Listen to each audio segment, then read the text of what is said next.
Mon nom est Jennifer Ditchburn. Je suis la rédactrice en chef de Options Politiques. We're the digital magazine, in case you don't know, the digital magazine of the Institute for Research on Public Policy. Some of you have been to our previous two breakfasts, so if you're back here today, thank you very much. And for those of you who are here for the first time, we organized this series this spring of pre-election breakfast to do a bit of a deeper dive into key policy issues that we think will be big issues during the federal election, or else that we think should be big issues during the federal election.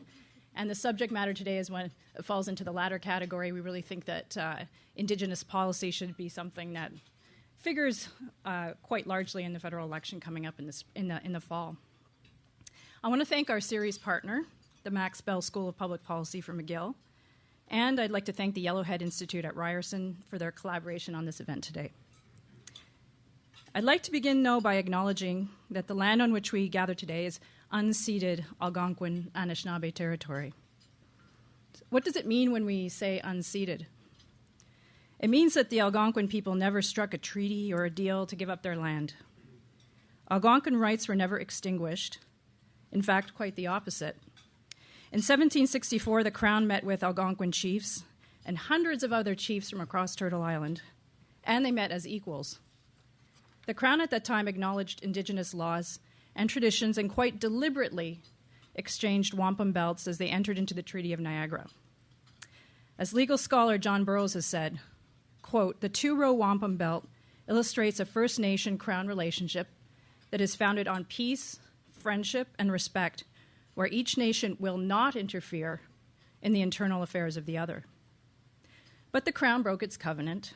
Within just a decade, historical records show the Algonquin people had already begun to protest to the Crown that their land was being encroached on and the rule of law was being violated. They had not ceded their land. Algonquin territory once covered more than 48 million acres. The Algonquin people were pushed over time onto small plots of land in 10 communities in Quebec and Ontario, and the Indian Act was imposed on them. And one of those communities is Gchi'mnissing. Gilbert Whiteduck is a program counselor at the Wanakee Residential Treatment Center in Gchi'mnissing. And Gilbert has a very long biography, which you guys can read up on. He's also the former chief of that First Nation. I'm going to pass the floor to Gilbert now to make some opening remarks. Gilbert.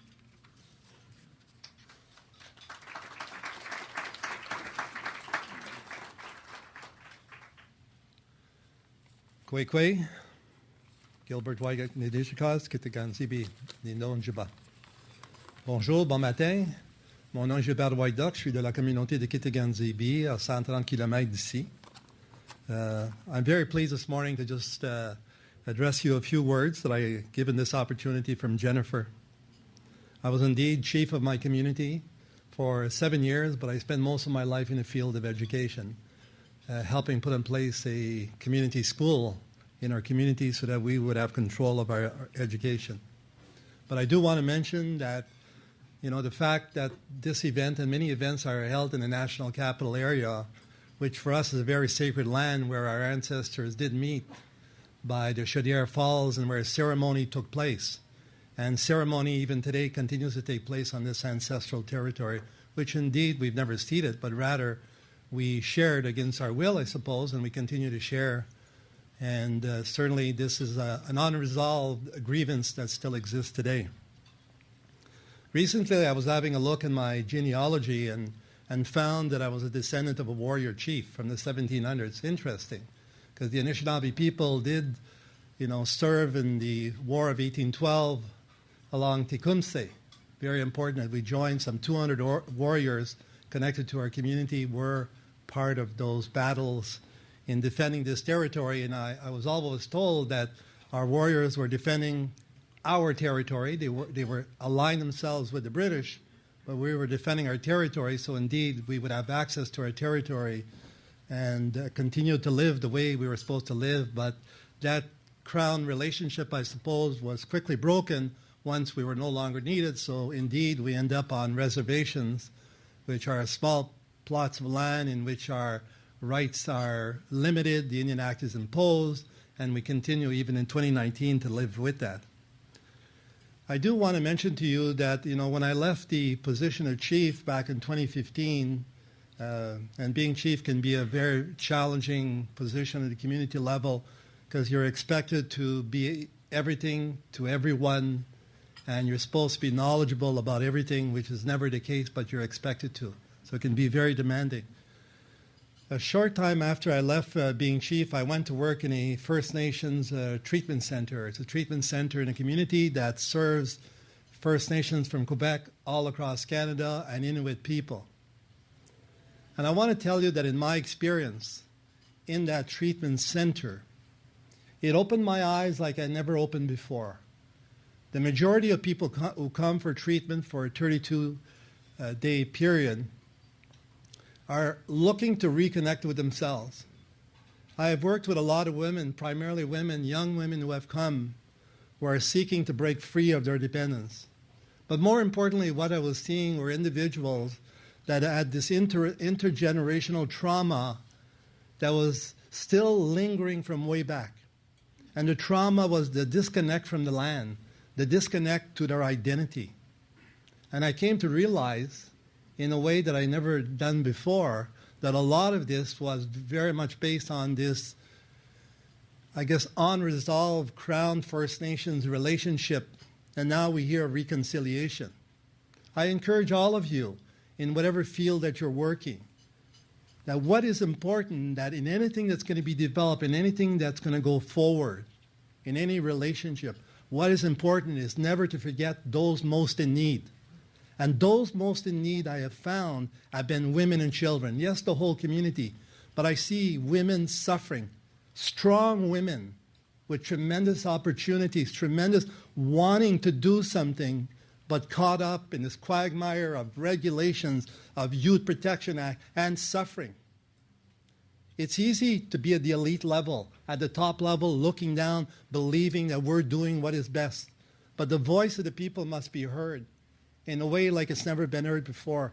There has to be a relationship in this Canada, in this country called Canada, that goes beyond the rhetoric, that goes beyond the selfie, that goes beyond what we've been seeing of promises. What is important is a connection that will transform, allow First Nations to be transformed in a way where we're in control, where it comes from us. That is not happening now. And all those days that I work with people that are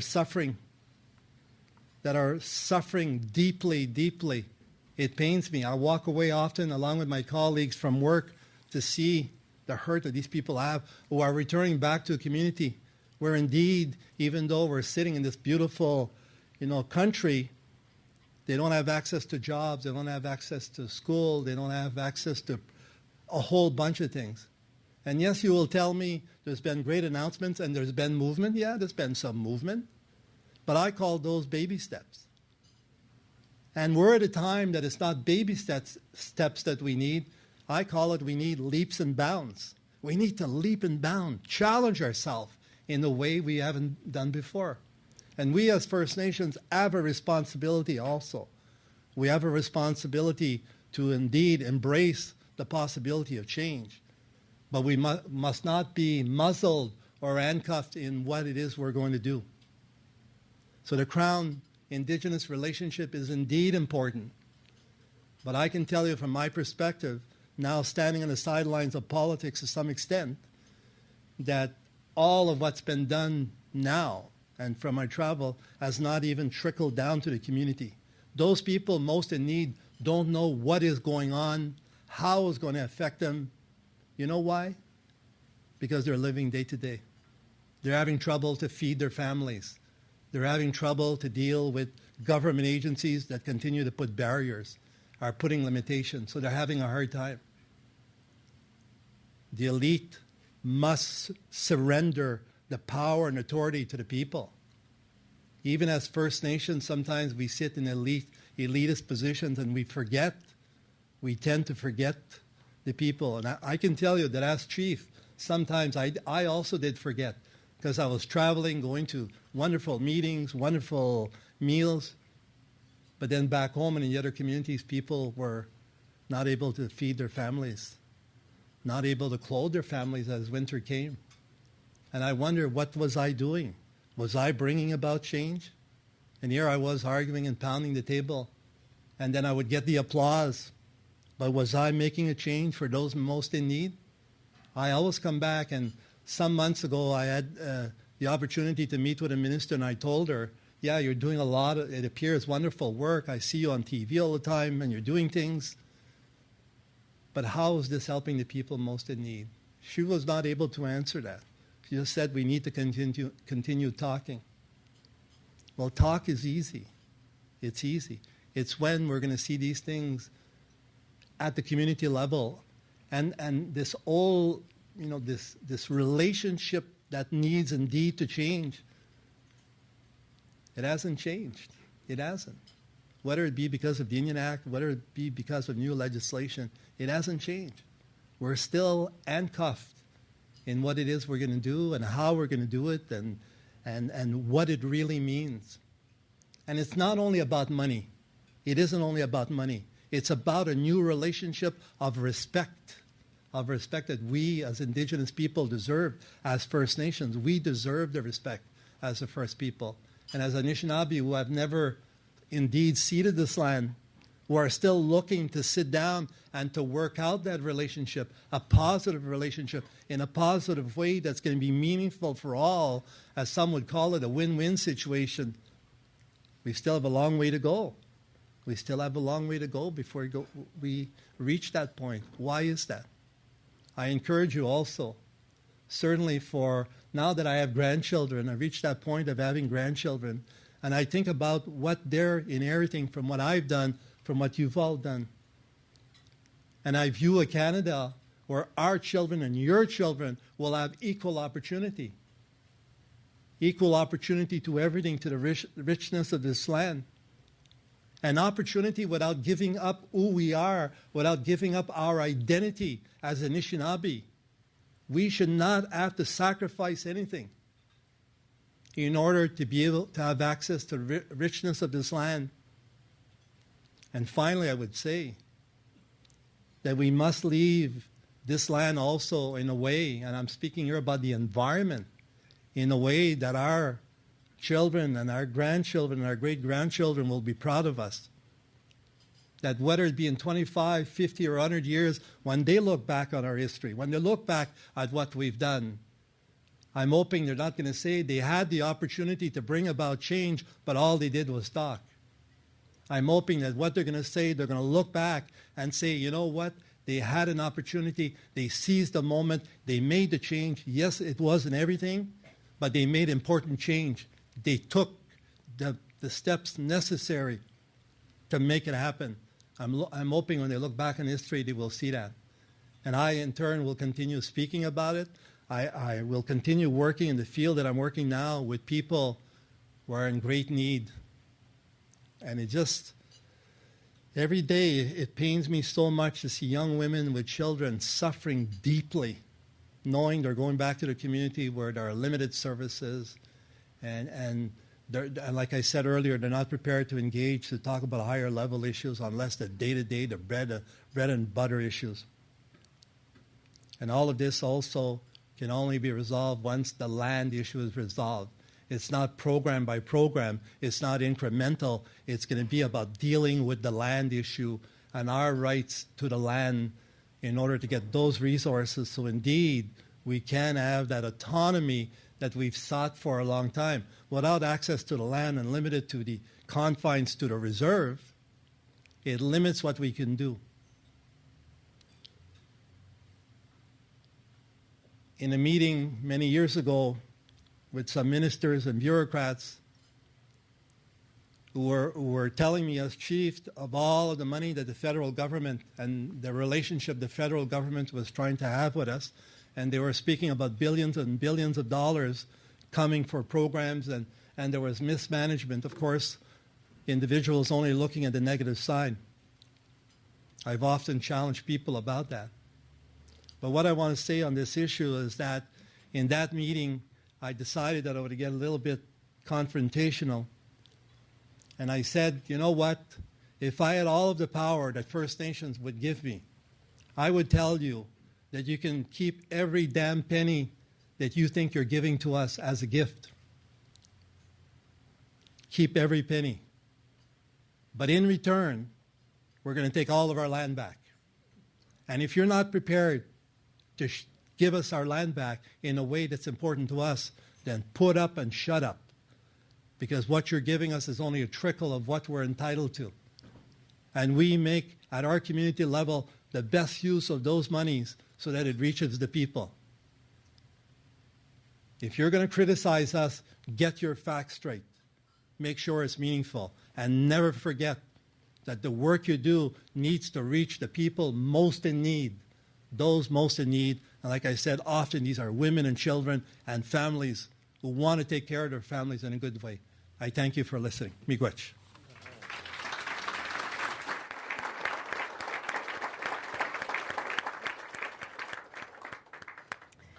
Miigwech, Gilbert.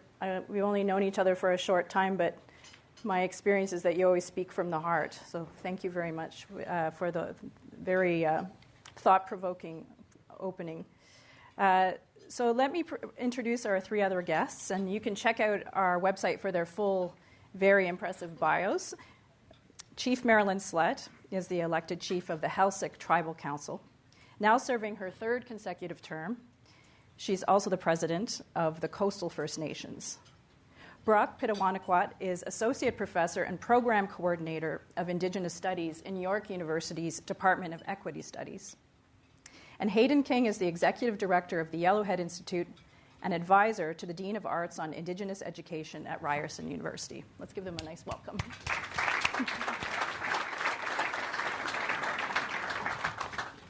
So when the Liberal government came to power in 2015, one of the central pillars of their promises or their platform was that they were going to renew the nation-to-nation relationship with Indigenous people. In the throne speech, it said they would do so based on recognition of rights, respect, cooperation, and partnership. And they made a lot of promises in all kinds of different areas: child welfare, access to clean water, funding, removing the funding cap on services, and so on. So we're 4 years later. Let me ask each of you, and Marilyn, I'll start with you. How would you describe the state of Indigenous-Crown relations right now? Better, same, worse? Gilbert talked about baby steps having been taken, but I'd like to hear what you think. Hi, first of all, I just want to thank Gilbert for his opening comments. And I'm really honored to be here on the unceded land of the Algonquin people. Where are we? I think we're at a crossroads. It's been an interesting few years. There's been a lot of promises and commitments made around the relationship to Indigenous people. In some areas, I think that there's probably been progress, and in other areas, not. And and I look forward to sharing a bit about what we've been doing as Heiltsuk people. Getting back to some of the comments that Gilbert had made around the land, that is certainly one of the areas that is primary to the conversation of Indigenous people when we talk about the development of self-government or the moving forward of our Indigenous communities in partnership. It has to include the questions around the land and the authority and the jurisdiction. Thank you. Brock? I think, and I'm basing this sort of, I don't live in Ottawa. Actually, my family, we live close to my partner's community of Gchi'mnissing First Nation, so that's a Georgian Bay area. And I think the perception outside is that there are some problems showing. And certainly, I mean, from the sense I had of the hope there was back in 2015, there was a lot of potential, I think, to move quickly on Indigenous issues because the Liberal Party, while they had been campaigning, had made certain promises that you mentioned. And there were significant changes, to be sure, that as a government, we've seen more movement on making sure there's safe drinking water in First Nations communities, to be sure. And I actually heard yesterday the National Chief, Perry Bellegarde, was talking about, in terms of investments, we've seen the equivalent of approximately 4 Kelowna Accords, if people remember back to that. That was in the how would I say, at the very end of the Paul Martin government. There was an attempt to try to address some of these issues in a material way, to make sure there were investments in health and education, to try to improve living standards for Indigenous people, which were so clearly far behind those that other Canadians take for granted. So I think we have seen some investments. In terms of the point that you raised about the nation-to-nation relationship, I think that's kind of frayed now. And I think in part because there were such high hopes with the commitments to implement the Truth and Reconciliation Commission, which I think we're going to get into a little bit more, and then also the United Nations Declaration on the Rights of Indigenous People, which would have created a real standard, and I think speaks to the point that Gilbert Whiteduck just shared with us in terms of something that would actually mean real empowerment for Indigenous peoples, as opposed to this situation where it feels like we're just constantly negotiating, the trickle of funds that come back that are from wealth that is derived from Indigenous lands in the first place. So I think, and I don't know, with this crowd, I don't really know. I'm pretty casual sometimes with how I talk about partisan politics, and I definitely don't want to hurt anyone's feelings. If there's anybody who's I'm a New Democrat, I'm a liberal, I'm a Bloc East, and I tend to just sort of kind of not. I don't take that too seriously. I don't have a strong party affiliation, but I think for the first time there was a generation of Indigenous people who were willing to identify themselves as liberals, and they came out and supported the party. And those folks, I think, are having some real doubts now. And I think in terms of the progress to this point, again, the frustration of seeing Indigenous issues postponed, that tends to get kicked down the road till just before the election, and it's sort of hanging over us. Well, are these significant bills in child welfare, Indigenous languages, the private members bill on UNDRIP, sort of the reconciliation, if you will, of Canadian law with the United Nations Declaration? Those things seem to wait until the last moment. And so right now we're at an important point of actually seeing whether this government is going to make sure those bills go through and get royal assent, and I hope they will. And I think that will say a lot about what the state of the relationship is if those come to pass. Hayden, there's no one from the Crown on this, so I'm going to be the Crown here. And I think that they would say that, and Brock touched on some of these things, but overall funding for Indigenous programs and services has gone up 50% since 2015. The number of specific claims settled has gone up 40%. 80 long-term drinking water advisories have been lifted, 45 more than were resolved in the previous 4 years. Those are just a few things that I imagine that they would say. At least they were set in the budget. What's your view on how things have advanced or not advanced?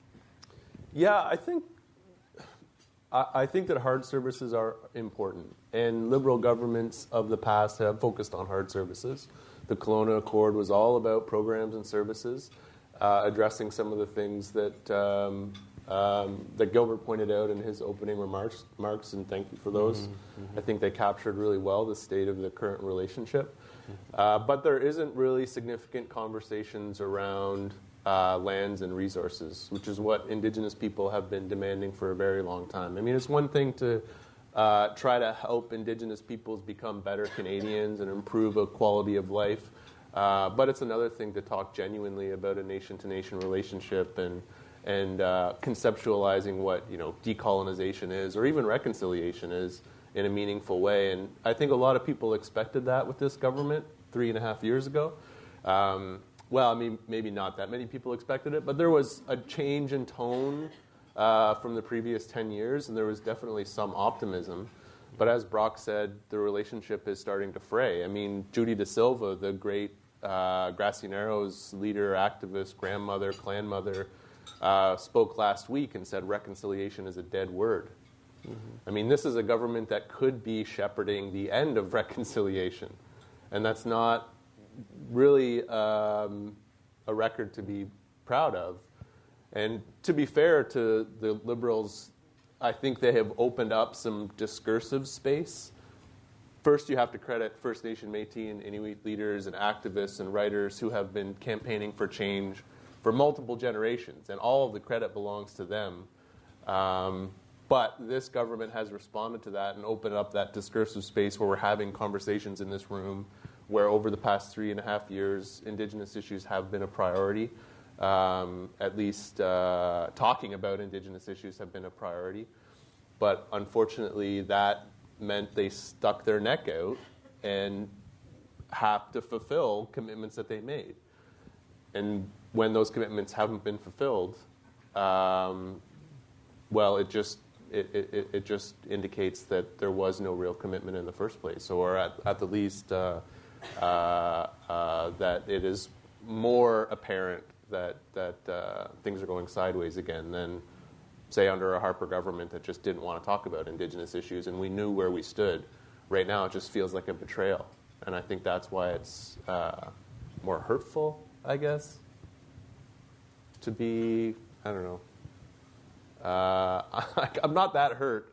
It's, but what you're saying is hopes were raised. And, yeah, hopes were raised. Hopes were raised. I mean, we're cynics. Indigenous people are cynics in this relationship with the Crown, with Canadians, and it's sort of not that surprising when promises aren't kept, commitments aren't made. But I think it's just amplified given the level of rhetoric and discourse with this particular government. So, Marilyn, one of the areas where the government has put a lot of emphasis is on something they call recognition of Indigenous rights and self-determination tables. Right now, they say there are 75 of them across the country, including one with the Heiltsuk Nation. And I have to say that I've gone on that website a gazillion times, clicked on all of the table links, and I still cannot figure out what is happening at those tables. And I've actually told the people in the government, how are we supposed to figure out what exactly you're doing if you don't put any information up? But that's a whole other story. So can you explain to us what happens at these recognition of rights tables in a concrete way? In a concrete way. So Heiltsuk, we are a part of these tables, and I know there's about 70 across the country. We're actually a part of 3 of these tables. There's one through Coastal First Nations, which is an alliance of 9 coastal nations along the coast, the Heiltsuk, and there's also one related strictly to the Gladstone right that we had won in the Supreme Court. You want to explain what the Gladstone is? So the Gladstone is actually, it's the only commercial Aboriginal right, maybe aside from a Hausit, to commercially harvest smot-on kelp. And we're just finishing up our fishery up in Bella Bella right now as we speak. And it is what we would call our the beginning of our Harvest New Year. So it's a commercial Aboriginal right. So the reconciliation table, we went back to our elders and we talked to them around reconciliation. And in Heiltsuk, we don't have a word for reconciliation, but we do have a word, and it's a potlatch term. It's a term that we use in our big house, and it's called Gchi'mnissing, and that's to turn something around and make it right again. So that is the process that we're engaged in.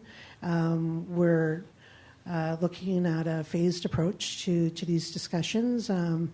We started about 2 years ago in having these discussions. We talked about good faith negotiations and what that would look like. We also talked about who we are as Heiltsuk people and what our vision is and that sort of thing. We have tables that are set up to look at the issues that were raised by Gilbert around, the social disparities within our communities. And we also have tables that are looking at the more complex issues of self-government, title, jurisdiction over our territory. So I hope that explains. And what's the goal of the table? So of the goal, tables? the goal of our tables, the Coastal First Nations table is more of an economic model, and it's around access and access to resources. And we're mariners, we're a fishing community, so it's really based on the fishing, around our communities and that sort of thing.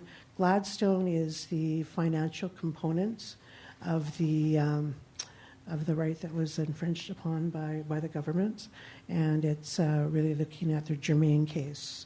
So it's financial, and the Institute table is looking at essentially the land question and governance, and we talked about funding, and we talked about some of the commitments that were made.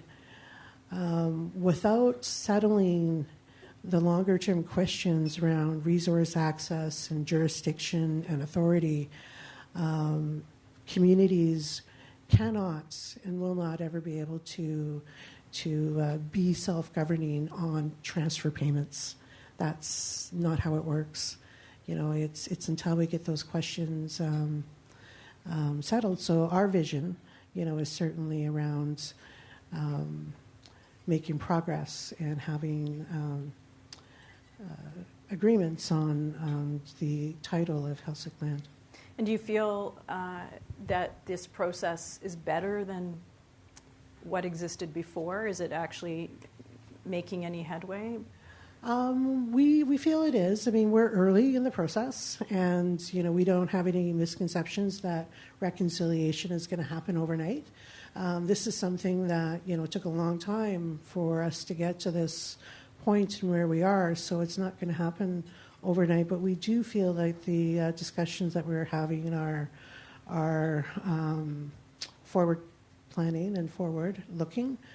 And is good for Heiltsuk.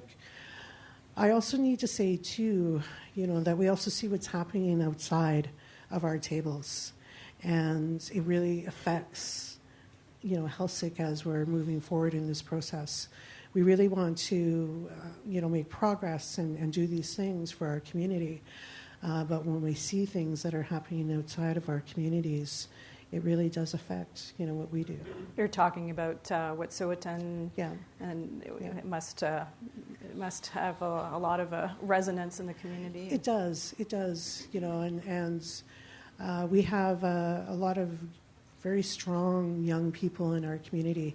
And, to put a bit of context to that, I was thinking about it last night. I grew up, and I would say, as a status Indian. And,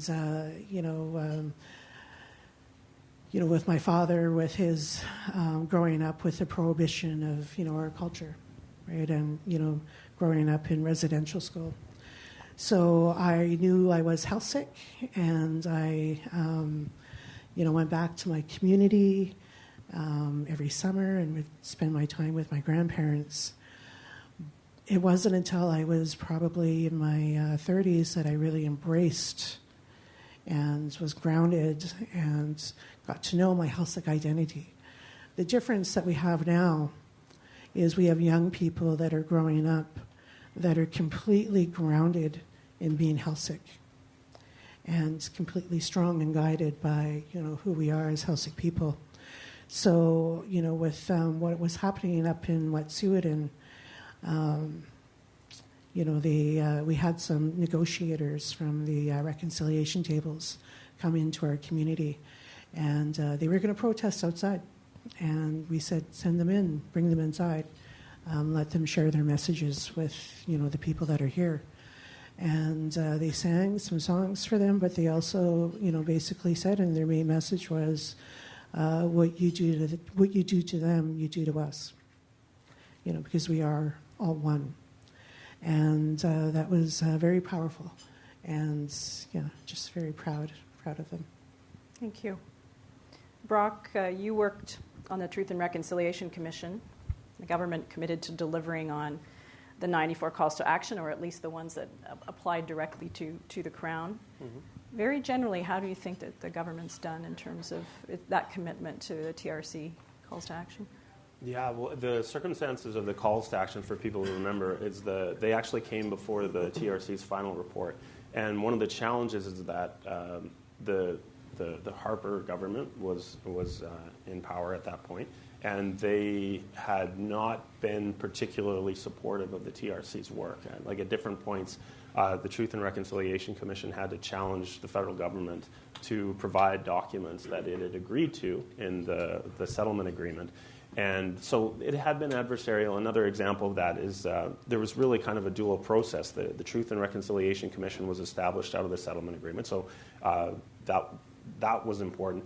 But prior to that, there had also been the Aboriginal Healing Foundation, which provided a lot of the community-based services to actually empower people to, especially former students, but also those who are affected intergenerationally, to kind of come to terms with the residential school experience and the impact that it had on them and on their communities. Right after the Truth and Reconciliation Commission had been set up, so within a matter of months, the Harper government actually defunded the Aboriginal Healing Foundation. So we were in this weird situation where the TRC was trying to achieve reconciliation, and it had that in its mandate, or sort of its responsibility, but we had a federal government that was undermining its work by actually taking away the programs that were doing reconciliation within Indigenous communities in Canada. So that was kind of the space that the TRC was working in. So I think with the calls to action, one of the challenges the TRC faced was, how do they do that work in the face of the Crown, their main federal partner, not supporting it? And so I think, to answer your question, I think this was, and to kind of provide a bit of a metaphor for people, the calls to action in some ways were almost a Trojan horse, in the sense that embedded within the calls to action were the most important points. But you may not, if you read through them quickly, you might they might not jump out at you. And to my mind, the really key one is the United Nations Declaration on the Rights of Indigenous People. That's again, like an international standard that has been established in terms of rights to self-determination over Indigenous lands, Indigenous education, Indigenous media. There's a whole range. And it's a commitment to implement UNDRIP is what's in the calls to action. Exactly. And so I think that's what I mean in some ways, because one of the concerns that were raised at the time was that the calls to action were generally very specific. Like they tended to be focused on certain aspects of, and very much focused on public education as well. Like just making sure that people were aware of residential schools and the impact they continue to have. So I think in some ways we've seen progress. I remember one of the really powerful moments for any of you who actually watched the TRC announcing these calls to action. But there was a moment where the then Minister of Indigenous, oh gosh, help me out here, Aboriginal and Northern Development, because the names changed so many a few I've times. forgotten. I'm pretty sure it was Aboriginal Affairs and Northern Development Canada. But the Minister, Valcourt, was sitting there as these announcements were coming forward. And there was a moment where it was actually not far from here, just a few blocks, I think, downtown Ottawa. But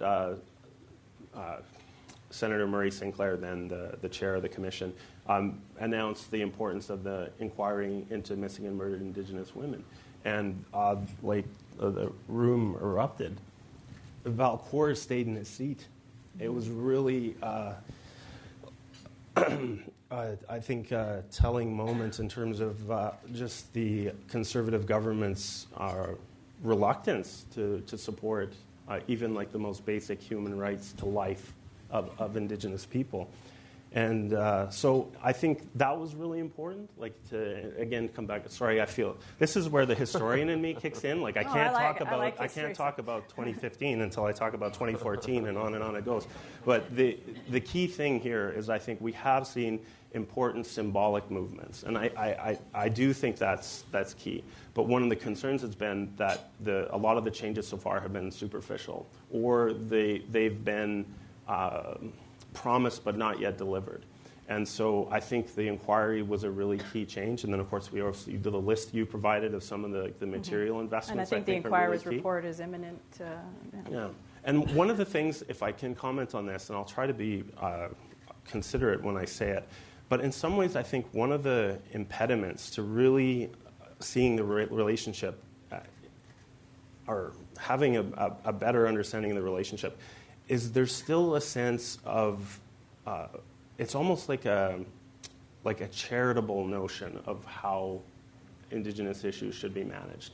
You know, like rather than a real sharing of like lands and resources, than actually making sure Indigenous people, we have that recognized and respected by Canada. Instead, it's much easier for Canada to break off crumbs and give them to us. And maybe a government will give us, a few more crumbs. And you should be happy to get them. Exactly. And that's, I think, the sort of the frustration, because when we hear people talk about like a two wampum relationship, a nation-to-nation coexistence, it shouldn't be like that. And that's I think, one of the real frustrations that I have when I see the state of the relationship between Indigenous peoples and Canada generally, is that we're still I'd say Canada is still of that mindset. They're not willing to, and they drag their heels, like as Chief Slett was explaining to us about that's been going on since the 90s, like since Mike Harcourt, and like even before that, the Socreds, for God's sake, if anybody remembers them, were in power in BC, and that was at the end of their government when we had like the treaty process supposedly was beginning to take root, and the progress has just been painfully slow. And that's where I think we need the leaps and bounds as opposed to the baby steps. Hayden, the Yellowhead Institute has pointed out that this is the government with the most active legislative agenda in, I think you said, a century or more than a century in terms of Indigenous policy. And the main umbrella for all of this action on Indigenous policy was something called the Recognition of Rights Framework, which was introduced February of last year, if you remember. It's now on hold, not clear what's going to happen to it. Your team's done a fair amount of analysis on that framework. And the draft document, I'll just quote from it, says, "The new policy will recognize Indigenous lawmaking power, their inherent rights to land, and in many instances title within their traditional territories." So this all sounds really good, but what was the core problem with that framework that they announced last year? Yeah, so this was the Indigenous Rights Recognition and Implementation Framework. It was supposed to be legislation that bound together all of the changes that this government was attempting to undertake over the course of its 4-year mandate. And the changes were pretty dramatic. They are pretty dramatic. There were relationship changes. So there were the 10 principles respecting a relationship with Indigenous peoples issued by the Department of Justice. There were the 6 MOUs with the national Indigenous organizations for the federal government to sit down with these organizations 4 times a year. There were the splitting of the Department of Indigenous Affairs into CERNAC and ISK, Indigenous Services on the one hand, Crown Indigenous Relations on the other. So you had all these relationship changes happening. And then you had a number of policy changes, so that the policy changes ranged from the changes to the fiscal relationship, so moving away from sort of the 1-year contribution agreements to potentially 10-year funding blocks. There were supposed to be changes to the comprehensive land claims policy, specific land claims policy, inherent right self-government policy. Basically, education funding. There was supposed to be work on post-secondary education funding. So almost in every area of life when it comes to programs and services, there were proposed or implemented changes. And then on the legislative side, so there's the relational, there's the policy, there's the legislative side, there were at one point 16 bills, either government bills, Senate bills, or private members' bills introduced into Parliament, which is a staggering amount of legislation when it comes to Indigenous issues. And if all of them succeeded and became law, it would have represented 40% of all legislation affecting Indigenous people since Confederation. 40% in 3.5-4 years. I mean, that's very dramatic. Now, most of those, I shouldn't say most of them, many of those bills didn't end up getting through, and some of them are still working their way through. The Languages Bill, the Child Welfare Bill in particular, being held up right now, or slowly moving. So all of these changes were under the broad framework of the rights framework, the broad umbrella of the rights framework, which you say. So this was supposed to be legislation that tied everything together and created a model for the nation-to-nation relationship going forward. So basically, the government came up with the idea, and the rights recognition tables were the consultation tables.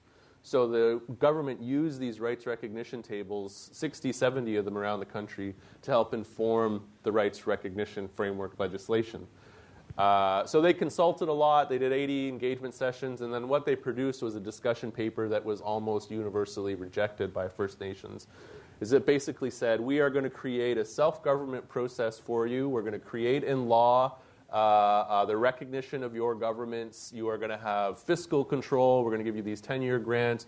You're going to aggregate into groups because you're not going to deliver services as small communities because it doesn't make sense in terms of economies of scale. You're going to take over programs and service delivery, and we'll devolve power to you to do all of those things. And so that was basically the model. So you just had to prove yourself capable of doing those things. So the proposed law would have you sort of apply for certification. If you could demonstrate that you had transparent governments, that you're fiscally fit, if you were accountable, if you could prove all these things to the federal government, then the federal government would say, okay, you qualify to be self-governing. And then you can take on some of these, pretty weak powers regarding programs and services. And so, as I said, First Nations reacted very negatively towards the discussion paper when it was released and saw it as basically just, getting some administrative power over programs and services.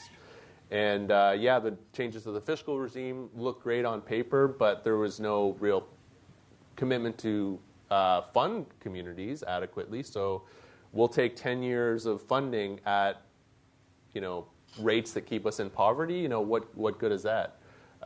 We'll take over administrative control of child welfare, maybe make some laws that the province and the federal government have to abide by, but have no power to enforce them. So I think there was a really important point that Brock made about symbolism and how a lot of this was really just symbolic. And I think that the government wanted to create a piece of legislation that once and for all addressed self-government and addressed this nation-to-nation relationship. And ultimately it failed because it didn't read the room. It didn't understand the importance of lands, resources, and power. It didn't understand that for a truly progressive and just relationship, we have to talk about a massive transfer of wealth and resources. And so the government ignored that. And then while they did make a lot of changes, it was mostly just tinkering to make First Nations better Canadians and tinkering to make First Nations fit within the institutional, legal, and economic institutions of Canada. And you often hear the criticism from First Nations that the idea is to transform First Nations into municipalities. Mm-hmm. Can you explain that for people who might not understand how that would come about, or why you can see that from the legislation or what they said that they would do? Yeah, I'm not so sure I would go so far as to say that the goal was to create municipalities, but in 1969, Pierre Trudeau proposed a radical new Indian policy, which was privatize reserved lands, have First Nations relate to their governments the same way as other Canadians do, so get their programs and services from the provinces, focus on economic development, and remove any mention of rights or treaties or anything like that. And so this would effectively create communities. First Nations wouldn't disappear; they would just become municipalities under provincial regulation. And the federal government would no longer have the obligations that it continues to have. And so that municipalization critique emerged out of that philosophy because it was very apparent to First Nations at the time that was the goal. And I think that critique has had legs through the years, and a lot of critics of the government's approach are now looking at the policies and legislation that's coming from this government and seeing a lot of similarities to that white paper. and seeing a lot of similarities to the philosophy of turning First Nations into basically just these ethnic municipalities that over time you'd see migration out of the communities, you'd see migration into the communities, and then over time there would be no real First Nations to speak of. So that's sort of where the critique comes from. I'm not entirely sure I would use the term municipalities because we are talking about service devolution of provincial-like powers to First Nations. So it's sort of quasi-municipal, but it's certainly not the nation. It's a form of self-government light, I would say. So you've all touched on land, and maybe I can ask all of you, what do you think that people, Canadians in general, misunderstand about issues around land? You hear, if we're talking about Trans-Canada Pipeline as one example of an issue that's very tied up in issues of Aboriginal title and First Nations land, you hear a lot of people say, well, you know, a quarter or a half of the nations along the pipeline route approve it. So what's the big problem? Why can't you make it happen? Marilyn, maybe I'll start with you. What do you think that you would like people to understand about the land issue?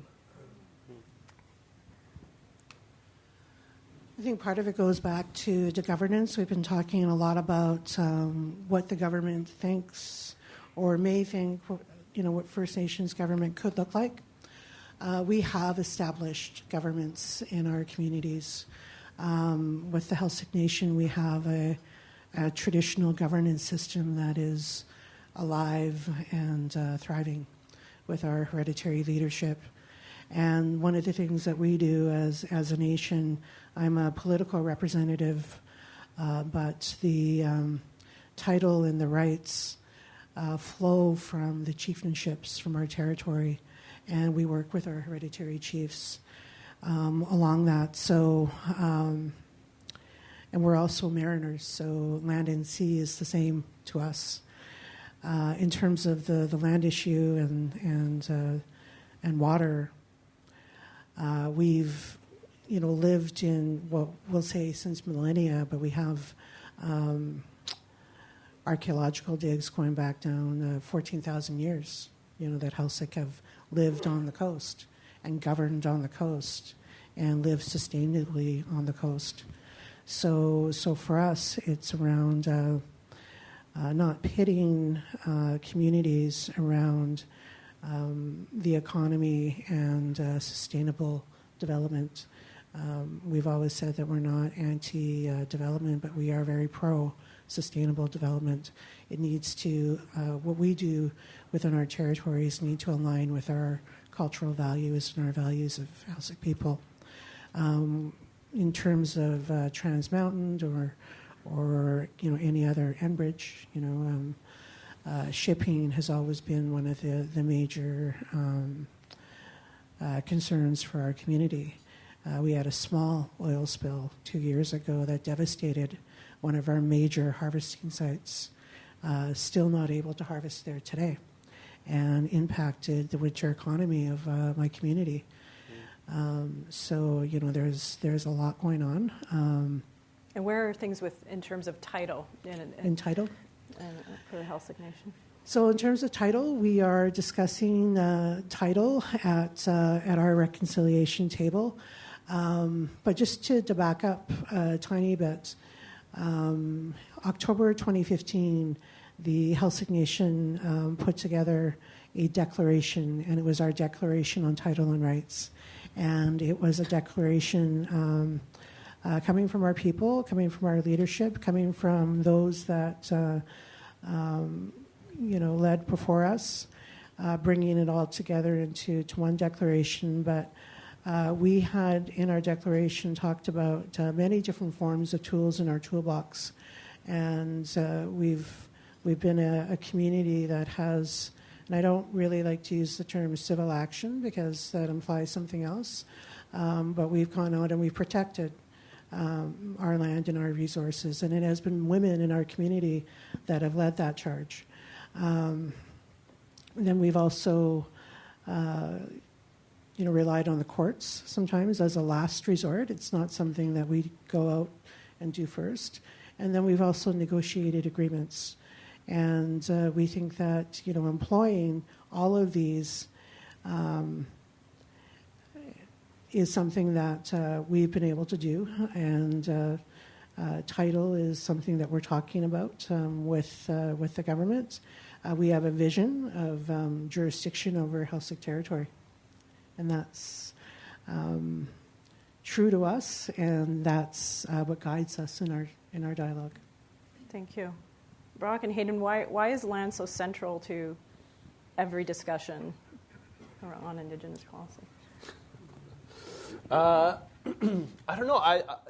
Everything boils down to the land, right? I mean, Levi Descahe, Levi General in 1923, talked about how Ottawa and Washington have a silent partnership of policy to break up every tribe of the red man as to dominate every acre of territory. The goal of Canada since its inception is to settle the land and to productive use and get Native people out of the way. And that dispossession has been undertaken through a number of tools, whether it was the treaty-making process, whether it was the Indian Act, whether it was residential schools, the reserve system. All of those have been undertaken with the aim of getting at the land. And so the corresponding dispossession of Indigenous people results in the socioeconomic challenges that we have today. I mean, it's a very simple logic. And in that sense, the dispute over land and jurisdiction over land underwrites, or rather animates, every discussion that we have about Indigenous issues. And for a lot of First Nation people in particular, there has been no agreement to share the land in the ways that Canadians have interpreted. So whether it was the pre-Confederation treaties, whether it was the Confederation-era numbered treaties, even the modern treaties today, there are usually competing conceptions of the agreements that we came to. You ask people like Brock's community or my community who exist on these little postage stamp reserves if we agreed to that deal when we negotiated a treaty with you. I mean, how is that a persuasive argument to anybody? And so since 1923, since before that, and well after, of course, land is the overarching element of this discussion that continues to be avoided somehow when it's so central. And Brock, it seems like the government is always trying to get people to prove and Gilbert and I had a discussion about this a few days ago, that the burden of proof is always on Indigenous peoples to prove their title with a criteria that's set by the Crown. Sure. What kind of challenges does that pose to going Sure. forward with a nation-to-nation relationship that they want? Well, if I could back up to the question you also asked, Chief Slett, about what is, I wrote down, what do Canadians misunderstand about Indigenous land? Answer that. and the part, like, to kind of, again, create an analogy, it's sort of if I approached anyone in this room and suggested we open a joint account entirely based on your wealth, and then over time I would use approximately 99.8% of that wealth. And, how would you feel about it? Like, probably pretty ripped off, especially when the original agreement was that, we're going to share this wealth that belongs to you in its entirety at the beginning. And, I mean, looking at it from an Indigenous perspective, that's exactly what happened. I mean, and for, on a lot of the coastal communities in BC, their lands were even further eroded, with the logic being that many of the coastal communities would have access to the water, and so they could harvest from there. So you have, and I think it also challenges Canadians' notion of being, a generous people and peacekeeping and whatnot. And yet, even if we look just to the south, the land base that Indigenous peoples have in the United States is actually greater, percentage-wise, than what First Nations in Canada have. And so I think that's really one of the major misconceptions that Canadians have, is that actually they've been extremely generous with First Nations, and people just mistakenly assume that reserves are much bigger than they actually are. One of the points that was raised that I really love too, there's no potential for growth. So if you imagine, like keeping in mind that the reserve policy was really being set up in the mid-late 19th century, and how much the population has expanded, because for some reason reserves have generally been fixed in size, but Ottawa is allowed to grow, Toronto's allowed to grow, Vancouver's allowed to grow. So we have all these other like non-native communities that are allowed to naturally expand and grow. Reserves are not permitted the same just the same rights to expand. And in fact, the intention has always been, as Hayden said, the opposite. One thing that I find really telling in Anishinaabe, our language, the word for reserve is Gchi'mnissing, and the exact translation of that is the crumbs, the leftovers. So if you look at your breakfast table and you see like some crumbs scattered across the tablecloth, Gchi'mnissing. That's the leftovers, and that is how our people conceptualized reserves policy. Is it was the little crumbs left over from our full territories. Marilyn, you wanted to say? Yeah, I have something really, it's quite short, it's not going to be long, but it will give you a context, and it speaks directly to Brock's point. This statement was made by one of our hereditary chiefs in 1913 at the Royal Commission, and that was the commission, where they went around and developed reserve systems. And this is also what guides us in everything that we do.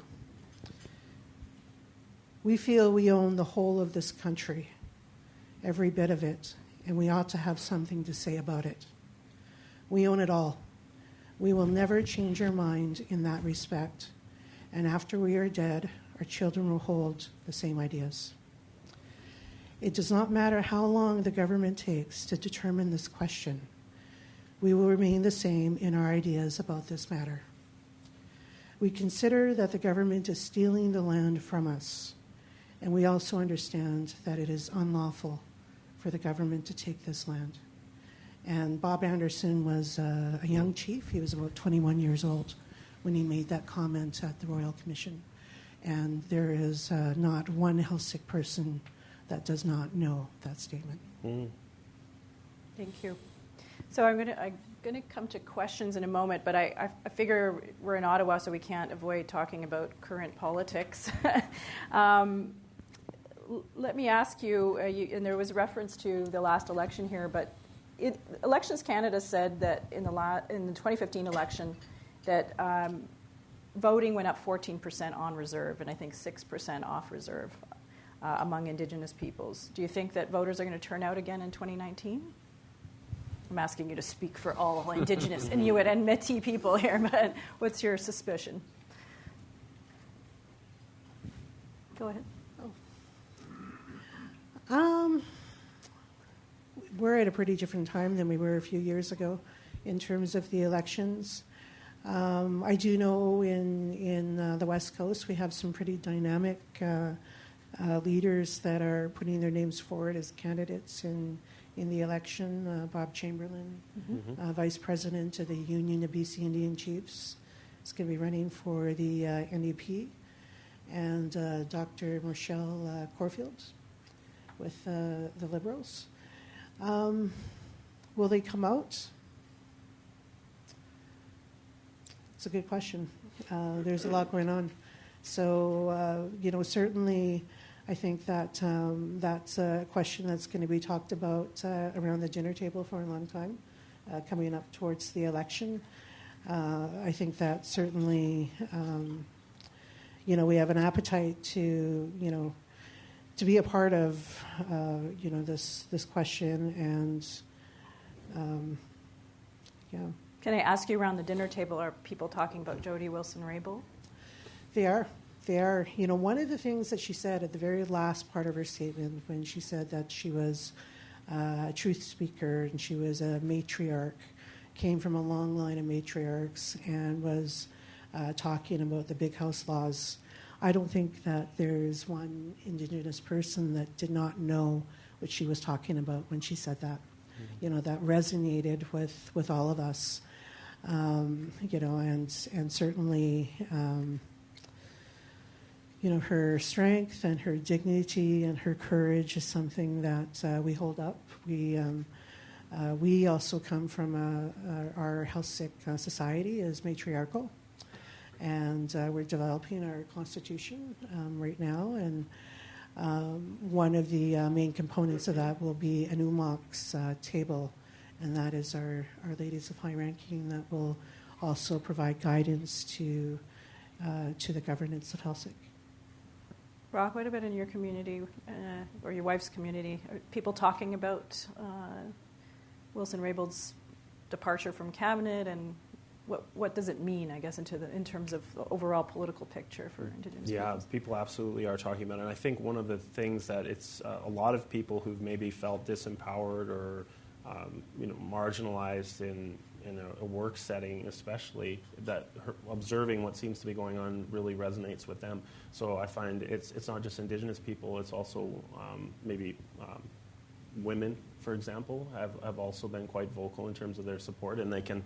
The phrase that comes to mind, and I've seen it in print as well, is gaslighting. Essentially, like people being told that what they're experiencing isn't real, and that seems to be happening. And that's why I think like Jody Wilson-Raybould, who I don't know personally, but seems to be taking such dramatic steps to protect herself.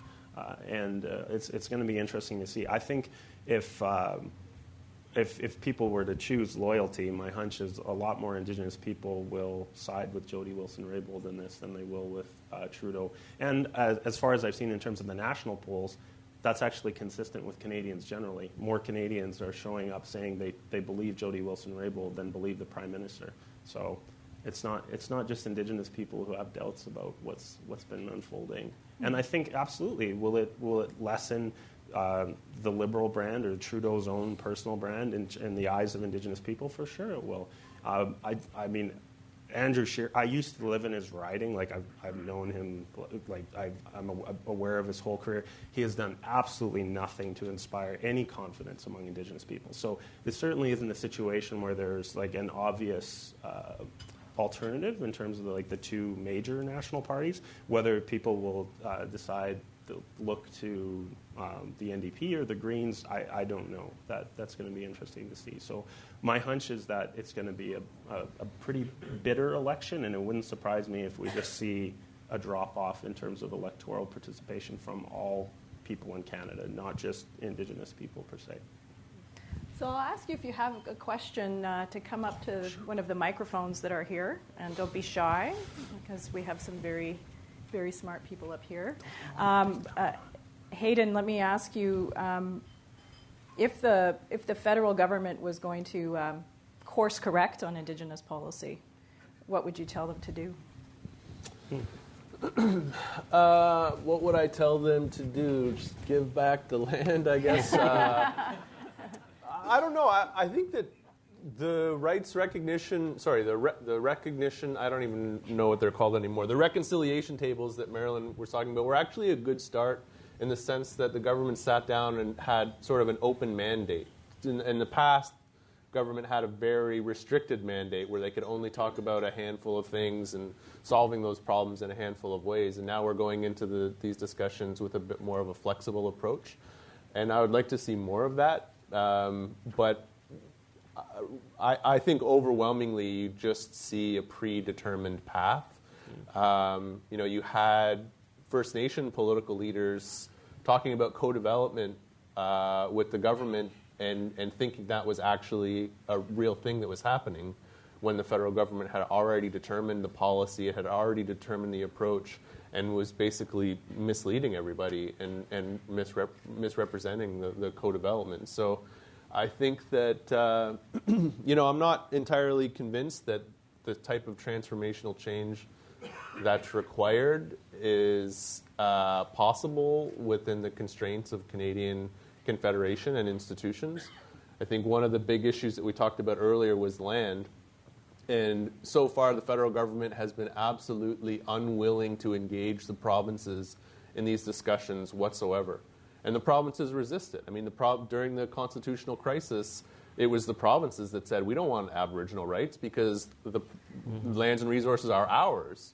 And when you start talking about lands and resources, you've got and giving those lands and resources back to Native people, well, that impacts us as provinces. And so we're never really going to have that conversation about land unless the provinces are involved.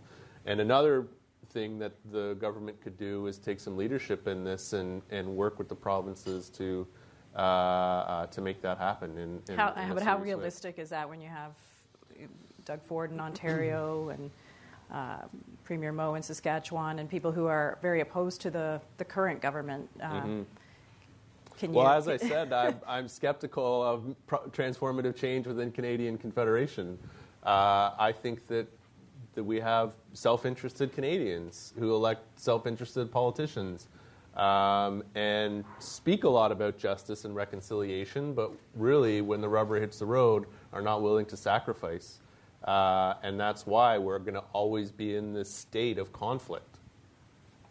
And First Nations finding, no other path but confrontation, blockade, to speak to their obligations to the land, their obligations to each other, and to resist, which has been historically a genocidal campaign to remove us from the land and alienate us from our resources. And so it's really a question that needs to be turned onto Canadians and asking Canadians what they're willing to accept, what they're willing to sacrifice, and what they're willing to do at every level of government, provincial or federal or territorial. We can. I hope that we have made ourselves clear on the panel, and the question might be better asked of the people in the room. Chief Slett, let me ask you, in your community, the grassroots level, for lack of a better term, do people know what's being discussed? Gilbert mentioned this about his own community, but do people have a sense of what's happening at the tables and sort of the larger discussion around quote-unquote reconciliation? Yeah, we've really but taken a community approach. So we have focus groups within the community and sector tables that meet with the sector leads in the community. So if we're talking about the social issues, we'll talk with the departments that manage those departments. And if we're talking about things that have to do with culture and our ways, we'll talk to matriarchs and some of our traditional leaders. So it's a cross sector of people that we'll engage with in the community, but certainly supported by the community. And I just wanted to mention before, I know we're going to be wrapping up soon, that we do have two Heiltsuk members here. With me, we have Chris Carpenter-Lakabit, and he is great-great-great-grandson of Captain Carpenter and descends from the Cocoit tribe. And we have Lisa Dixon here with us as well, and her father, Alvin Dixon, was one of the, he was a great man, but he was also one of the first to give voice to the Indian residential school system in British Columbia, and provided a lot of strength to our people. And you're right, we're going to wrap up soon, but can you tell us about the big house that's being constructed on your territory? Definitely. So one of the things that we had talked about with both BC and Canada when we embarked on these reconciliation discussions, before we even started talking about processes, we started talking about good faith, and we talked about the history that the panelists here shared, and we live in Bella Bella. And it's called New Bella Bella. We moved to this site about 100 years ago. And it has never had a big house in this area. And, of course, we moved there when the Prohibition was, probably teetering out. So we're building a big house with contributions from both BC and Canada. And this big house is the first one in Bella Bella in Heiltsuk territory, and it's magnificent. It is in the center of our community, and drive by it every day when I'm going to work. But it's something that we know that is going to fill a void that we didn't know that was there when, because we practice our laws, we practice our culture in our gymnasium, and now we're going to have this big house here in the community. One of the other important aspects of that too is there's going to be a chief's chambers in there, and that's the meeting room for our traditional leaders, and a language room, to revitalize our language. So it's exciting. Yeah. Thank you. So part of our responsibility, if you read the TRC recommendations, the calls to action as non-Indigenous people, is to educate ourselves. So I thank you for coming here. Those settlers here in the room, thank you for listening. And I certainly feel like I learned something today from Gilbert and from Marilyn and from Brock and from Hayden. Thank you very much for being here today. Thank you.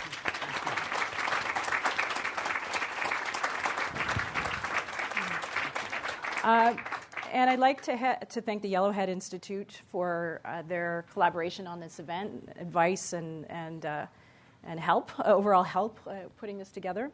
And also to our series partner, the Max Bell School of Public Policy at McGill. And I'm going to ask Chris Reagan just to close the event for us. Thank you. Thank you, Jen. And I will be brief. I know that you all need to get to work, although I, for one, could sit here and listen to this panel for another hour, quite happily.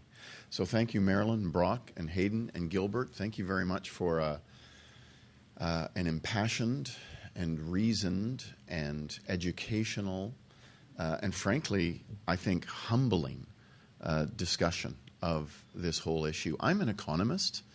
This set of issues is way outside of my professional expertise. I have spent most of my time thinking about central banking, monetary policy, and lately about carbon pricing, and I used to think those were complex. And when I think about the set of issues that have been discussed here, man, is there complexity here. The Max Bell School of Public Policy is a brand new school of public policy at McGill University, and I won't go into a long song and dance about the many things that we hope to do.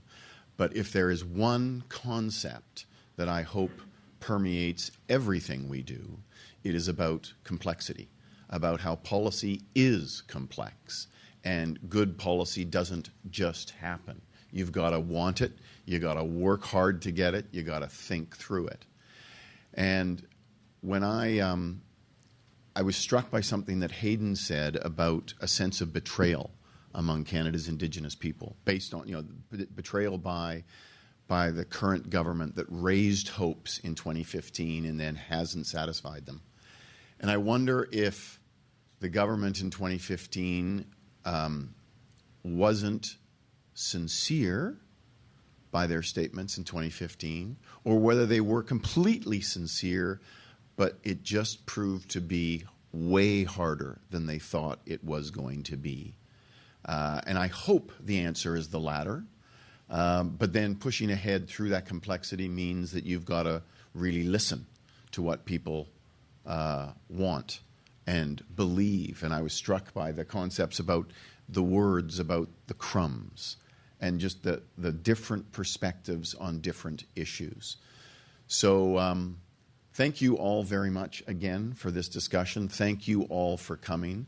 The next event that is the last event of this type, not forever, just for this season, will be May 7th in this room, and it will be about a really simple issue, and it's electoral integrity and disinformation. We'll just knock that one off in 90 minutes. So May 7th, in this room, Jen will be in her chair, and 3 completely different people will be here talking about that issue. So thank you all very much for coming. Thank you to Policy Options. We're delighted to be partnering in offering this event, and we hope you'll come back for breakfast in about a month. Thank you all.